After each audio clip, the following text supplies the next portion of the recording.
World Heritage. Introduction. This lesson is a write-up on the World Heritage Sites. The writer tells us how each heritage site is chosen and how we can preserve and care for it. He also gives us an insight to how the funds are used and managed in maintaining these sites. Module 1. A World Heritage Site, meaning a place which has historical or cultural value, is a site, meaning place, spot, determined by the United Nations Educational, Scientific and Cultural Organization, UNESCO, to have significant cultural or natural importance to humanity. As such, the sites are protected and maintained by the International World Heritage Program, which is administered, meaning managed, by the UNESCO World Heritage Committee. Because World Heritage Sites are places that are significant, meaning important, culturally and naturally, they vary, meaning differ, in type, but include forests, lakes, monuments, buildings and cities. World Heritage Sites can also be a combination of both cultural and natural areas. For example, Mount Huangshan in China is a site with significance to human culture because it played a role in historical Chinese art and literature. The mountain is also significant because of its physical landscape characteristics, meaning distinguishing features or qualities. Explanation. A World Heritage Site is a natural or man-made site, area or structure which has outstanding international importance and deserves special protection, and maintained by the International World Heritage Program managed by the UNESCO World Heritage Committee. These sites may differ in type, but could be some natural physical features or man-made monuments. Module 2. History of World Heritage Sites.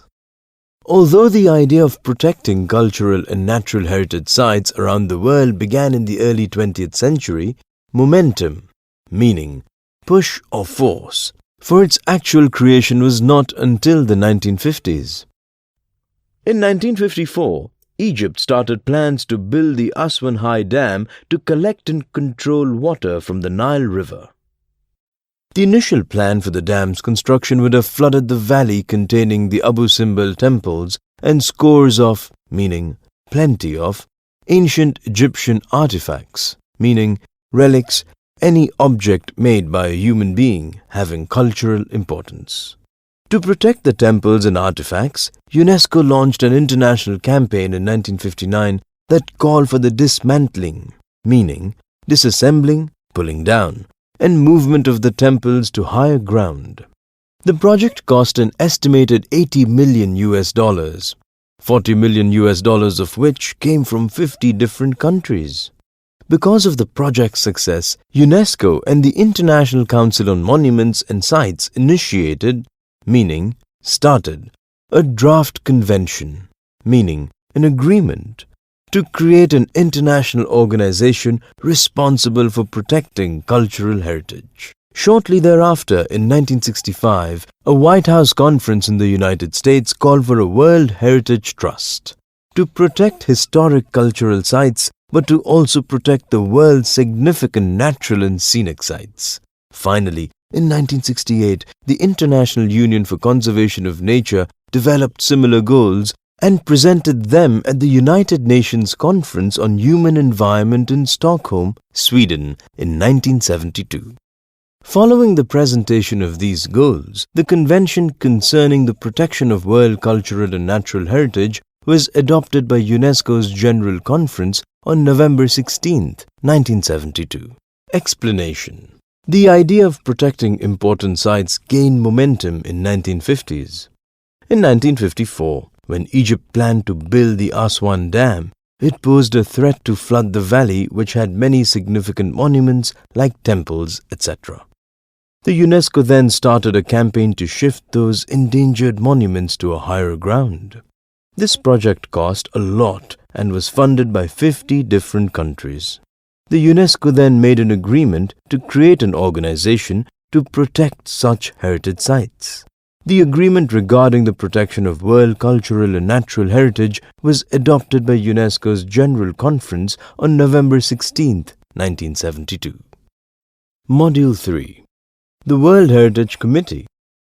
Today, the World Heritage Committee is the main group responsible for establishing which sites will be listed as a UNESCO World Heritage Site. The committee meets once a year and consists of representatives from 21 state parties that are elected for 6-year terms by the World Heritage Center's General Assembly. The state parties are then responsible for identifying and nominating new sites within their territory to be considered for inclusion on the World Heritage List. Becoming a World Heritage Site. There are 5 steps in becoming a World Heritage Site, the first of which is for a country or state party to take an inventory, meaning a detailed list, of its significant cultural and natural sites. This is called the tentative list, and it is important because nominations to the World Heritage List will not be considered unless the nominated site was first included on the tentative list. Next, countries are then able to select sites from their tentative lists to be included on a nomination file. The third step is a review, meaning examination, of the nomination file by 2 advisory bodies consisting of the International Council on Monuments and Sites and the World Conservation Union, who then make recommendations, meaning suggestions, proposals, to the World Heritage Committee. The World Heritage Committee meets once a year to review these recommendations and decide which sites will be added to the World Heritage List. The final step in becoming a World Heritage Site is determining whether or not a nominated site meets at least one of 10 selection criteria.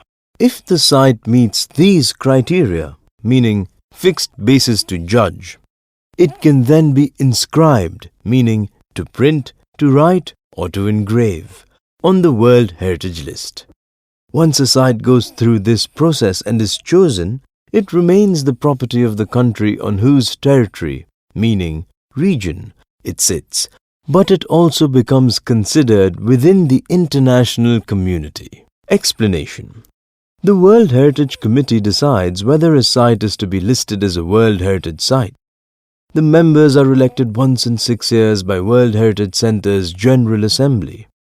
The 5 steps for any site to be selected as a World Heritage Site are as follows. 1. A country or the members of the World Heritage Committee shortlists the sites in their respective countries, meaning tentative list. 2. Countries then select sites from the tentative list to be included in the nomination file. 3. The International Council on Monuments and Sites and the World Conservation Union together review the nomination file and make recommendations to the World Heritage Committee. 4. The World Heritage Committee meets once a year to add sites to the list. 5. There are 10 criteria for the selection process of a site as a World Heritage one. If the nominated sites meet at least one of the 10 criteria, it is added to the list.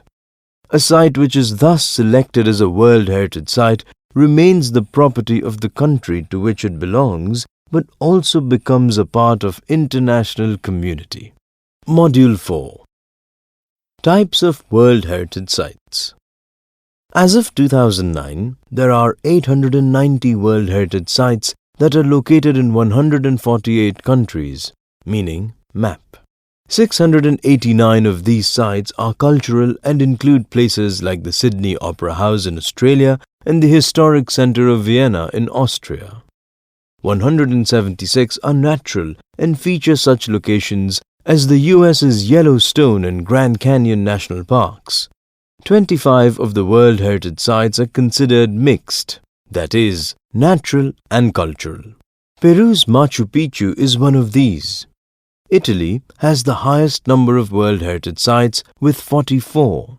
India has 36, that is, 28 cultural, 7 natural and 1 mixed World Heritage Sites.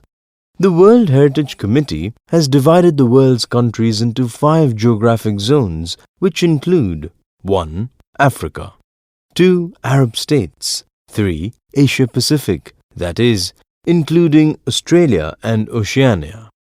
4. Europe and North America. And 5. Latin America and the Caribbean. Module 4 continued.